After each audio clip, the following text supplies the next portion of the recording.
Michael नाम के लड़के से होती है, जिसे बाजार में एक बेहद ही खूबसूरत लड़की दिखाई देती है और माइकल को उससे पहले नजर में ही प्यार हो जाता है। माइकल इस लड़की के बारे में अपने एक दोस्त से पूछता है, जिस पर वो उसे बताता है कि उस लड़की का नाम एंजल है और वो इस शहर की सबसे मशहूर प्रोस्टिट्यूट है। इसे सुनने के बाद माइकल उदास हो जाता है, लेकिन फिर भी माइकल अपने दोस्त से पूछता है कि वो एंजल को कैसे मिल सकता है, जिस पर उसका दोस्त बताता है कि एंजल इस शहर की सबसे खूबसूरत प्रोस्टिट्यूट है, इसलिए उसके साथ एक रात बिताने के लिए हर रोज एक लंबी लाइन लगती है और एंजल के साथ रात बिताने का मौका उसी को मिलता है जो सबसे ज्यादा पैसे देता है। इसके बाद कहानी फ्लैशबैक में जाती है, जहां हम एंजल का बचपन देखते हैं, जहां हमें पता चलता है कि एंजल का रियल नेम सारा है। उसकी माँ एक साधारण महिला होती है, जिसका शहर के सबसे रईस आदमी के साथ नाजायज संबंध होता है और उसी नाजायज संबंध की वजह से सारा का जन्म होता है। क्योंकि सारा गलती से पैदा हो गई थी, इस वजह से उसका पिता उससे नफरत करता है और जब ये नफरत काफी बढ़ जाती है तो सारा के पिता सारा को और उसकी माँ को घर से निकाल देता है। कमाई का कोई जरिया न होने की वजह से सारा की माँ अपना और अपनी बेटी का पेट पालने के लिए जिस्म फरोशी के धंधे में कूद जाती है और सारा की माँ अपना जिस्म बेचते बेचते इतनी बीमार हो जाती है कि उसकी एक दिन बुरी तरह से मौत हो जाती है और इस बात का फायदा उठाकर एक आदमी सारा को रेड लाइट एरिया में ले जाकर बेच देता है। अब कहानी हमें प्रेजेंट टाइम में दिखाई जाती है, जहाँ सारा अब एंजल बन चुकी होती है और अब हर शाम एंजल की बोली लगती है और जो आदमी सबसे ज्यादा पैसा देता है तो उसे एंजल के साथ रात बिताने का मौका मिलता है। अब एक रात एंजल का पिता उसके साथ रात गुजारने आ जाता है। अनजाने में ही वो अपनी बेटी के साथ संबंध बना लेता है और जब उसे पता चलता है कि एंजल उसकी अपनी ही बेटी है तो वो खुद को गोली मार लेता है। इस घटना के बाद एंजल भी उस जगह से भाग जाती है और अब उसे दूसरे शहर में आ जाने के बाद कोई भी नौकरी नहीं मिलती और उसके पास खाने के पैसे तक नहीं होते हैं, जिसके बाद एंजल अपना फिर से जिस्म बेचना शुरू कर देती है। अब एक दिन माइकल सबसे ज्यादा पैसे देकर एंजल के कमरे में आ जाता है। कमरे में आकर माइकल एंजल से कहता है कि मैं तुमसे बहुत प्यार करता हूँ और तुमसे ही शादी करना चाहता हूँ और ये सुनकर एंजल हंसने लगती है और उससे कहती है कि तुम यहाँ पर जिस काम के लिए आए हो वो करो और जाओ यहाँ से। लेकिन माइकल उस काम के लिए इनकार कर देता है और कहता है कि वो सिर्फ एंजल का प्यार पाने आया है।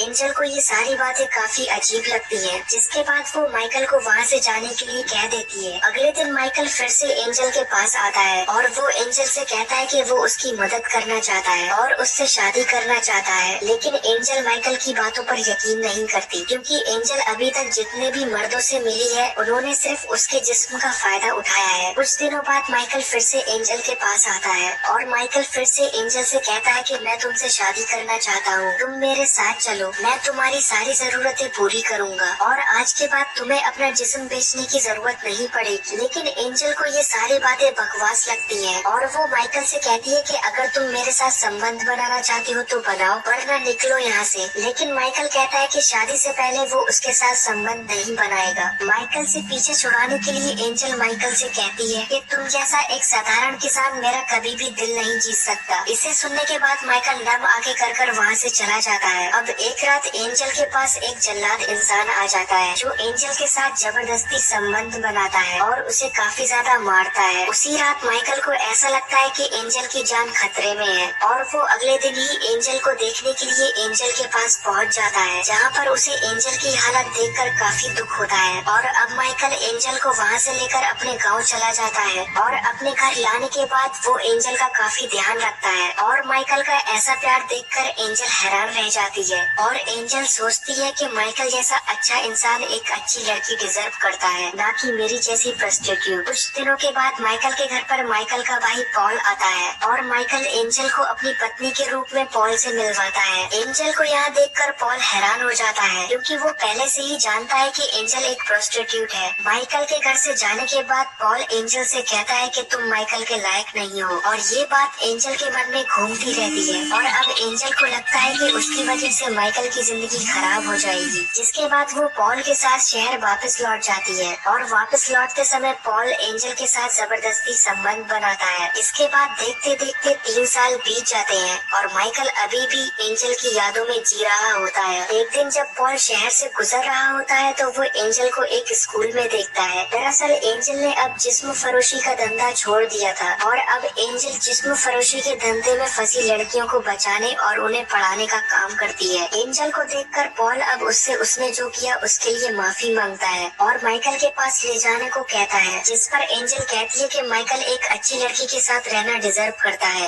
न कि मेरे साथ। लेकिन पॉल एंजल से कहता है कि माइकल अभी भी तुम्हारे प्यार में जी रहा है और ये बात सुनकर एंजल हैरान रह जाती है और इसके बाद एंजल वापस माइकल के पास जाने का फैसला करती है। माइकल के पास जाने के बाद एंजल उसे बताती है कि वो आज भी उससे बेहद प्यार करती है। इसके बाद माइकल एंजल को देखकर बहुत खुश होता है और अब इसके बाद हमें कई साल आगे का समय दिखाया जाता है, जहाँ पर इन दोनों के साथ एक बच्चा भी होता है जो कि इन्हीं दोनों का होता है। और इसी के साथ इस मूवी का यही एंड हो जाता है।